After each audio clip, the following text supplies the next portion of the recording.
So in the second one, replacing the Green Goblin, we have a new antagonist, Otto Octavius, played by Alfred Molina. And he's a scientist who develops these mechanical arms, and when one of his experiments malfunctions, he starts using the arms to steal money to help fund his research. And he's played wonderfully by Mr. Molina, who gives a fantastic performance. But unlike in the first film, where the Green Goblin was very central to the story, in Spider-Man 2, Doc Ock he's important. He's an integral part. He's Spider-Man's new nemesis. But Spider-Man 2 is really about Peter in a very, let me put it this way. It's about Peter in a deeper way than the first film was. It's about delving into not just his soul, but delving into his routine. Like, what does it feel like to get up out of bed in the morning and then go to the bathroom and then go save the world as Spider-Man? What's that like for a normal man? And so to begin, we start with a sequence in which Peter is delivering pizza. He works for a pizza diner and has to break off from his route to save some kids from getting hit by a truck. And so right then, the film isn't just showing us fights with supervillains, it's kind of showing us these everyday things that Peter has to undertake as Spider-Man, the sort of small crimes that he has to solve, the minor incidents, the humdrum stuff. And it's that humdrum stuff that's the problem for him, because it's getting in the way of his life. He gets fired from his pizza job because he fails to deliver the pizza on time because he was saving these kids. But if that's sort of a minor inconvenience in a way. It's a genuine frustration for Peter, but it's kind of a small thing. And the film is interested in more soulful questions about isolation and frustration, and the fact that Peter is, as he vowed to be at the end of the first film, very much a man alone. And so when we begin the second film, he's trying to make good on his vow not to be attached to people. He's not pursuing Mary Jane romantically anymore. But the interesting thing is that he still wants to, even though he's decided that he has to stay away from her for her own protection. He can't stop himself. He keeps doing things to impress her. He tries to go to a play that she's in, but then he has to go off and stop some carjackers, and so he turns her against him even more. And so we get to this really fascinating and frustrating place where he's kind of sort of half courting her, and because he's in this indecisive place, and so as a result he's making her angry, because who wouldn't be angry if you were getting mixed signals like that? And so she's turning away from him even more, and he's becoming even more lonely. And so things essentially get worse and worse for Peter as the film goes on. So, for instance, it all takes a really grim turn in this magnificent scene that I just want to tell you guys about. So after Peter misses Mary Jane's play, he hears a siren, and so he runs off through an alley and pulls off his shirt and changes into a Spider-Man costume and leaps into the sky, and then it's night, and then again we get this, we get Danny Elfman's supercharged score, which is powerful but also grim and angsty, and then the sirens are wailing in the background and Peter's high above, and so he soars through the air and puts his hand out to shoot a line of webbing so he can swing to the next building after whoever these police officers are chasing, so he can save the day. And nothing happens. Nothing. He can't shoot a web line from his hand, and he plummets from the sky, landing on top of this building and crushing this pipe.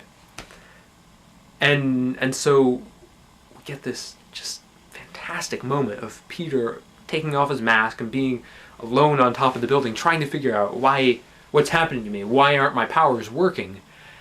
And it's a long, quiet moment, and Sam Raimi, who again directed this film, like allows us to pause in that moment and live in that moment, and we're immersed in it, which is why I think that Spider-Man 2 is the lost in translation of superhero movies, because it's not just about plot and about getting from one story point to the other. We're allowed to linger in a moment like this, a moment alone with Peter, whether it's on top of this building or alone in his apartment.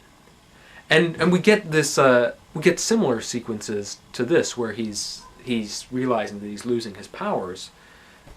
There's another scene where he tumbles down into an alley, and so we get this amazing moment of him standing alone in the alley trying to figure out what's happening and trying to climb this wall using his powers, but he can't. He's being reduced back to what he was before he became Spider-Man. And so it's a dark reality, and this is never stated in so many words, but it's pretty clearly implied, is that the reason he's losing his powers is that he is emotionally bereft. The loneliness is sapping his strength, sapping his abilities, to the point when even when he's in the midst of a fight with Doc Ock and trying to use his powers, they'll fail him at the exact wrong moment, and when he most needs them, he's helpless. And so Spider-Man 2 is very much about again Peter Parker the man, not Spider-Man the superhero, and him deciding, do I want this life? I know I swore to use my powers for the greater good, but can I do it? Can I really, is it worth it to me? Maybe I don't care. And which is why we get a wonderful scene between Peter and sort of the ghost of Uncle Ben, who died in the first film. We get this scene of Peter turning him to say, like, I can't live your dreams anymore. I'm Spider-Man. No more. And that is when the film is at its absolute most poignant and dark and beautifully sad, because he's giving up. He's surrendering. He's relinquishing his mission as a superhero. And so, for a good portion of the film, there is no Spider-Man. There is only Peter, and he's just trying to live a normal life, and in many ways enjoying it. But then, again, wondering, is it really that important that I give up my mission as a superhero, as a protector of the people, in order to be a normal man and be with Mary Jane? He isn't sure. He has to find out, and he's caught literally between a rock and a hard place, not knowing what to do, which is the really manifests in scenes where, when he's completely lost his powers and completely given up being Spider-Man, he still tries to save people. He tries to save people as a normal, powerless human being running into a burning building, and this kind of enforces the tragedy and the hopelessness of his situation. But now, if you don't want spoilers, if you are totally averse to that sort of thing, you might want to turn off this video now, because I am going to talk a bit about the ending of Spider-Man 2, which I know breaks the critics' code of whatever. But I think that you can't really process a film unless you talk about where it's going. Otherwise, you only end up with half the picture. So, this is your last warning, my friends. So, Peter ultimately decides that they're in a choice between living as Peter Parker and having the comforts of a normal human being and being Spider-Man and undertaking these responsibilities. He decides there's really no choice at all, which, by the way, I think was a line in the comics. I'm trying to remember which one, but I can't. Never mind. But he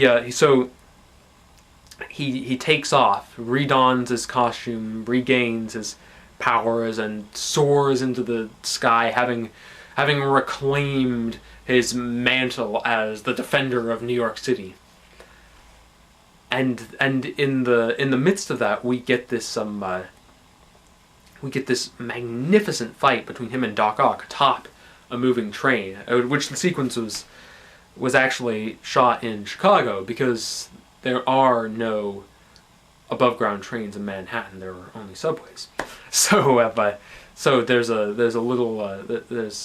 little fun fact there. That's not actually New York you're seeing in that scene. But why split hairs? Because it's a fantastic scene. We get Spider-Man leaping through the air, soaring after the train, and eventually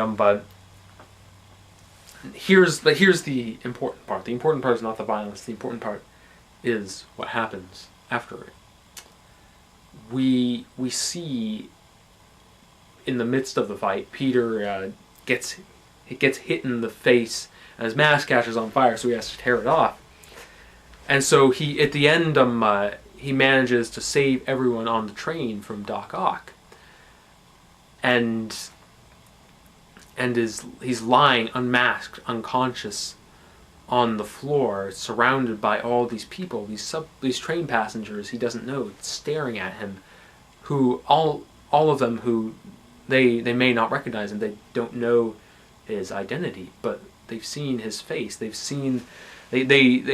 know a part of the secret that he's had to keep people safe. But it's not an oh my god what's going to happen moment. It's an amazing, beautiful moment, because these people are recognizing something that no one else has recognized, that no one else has seen.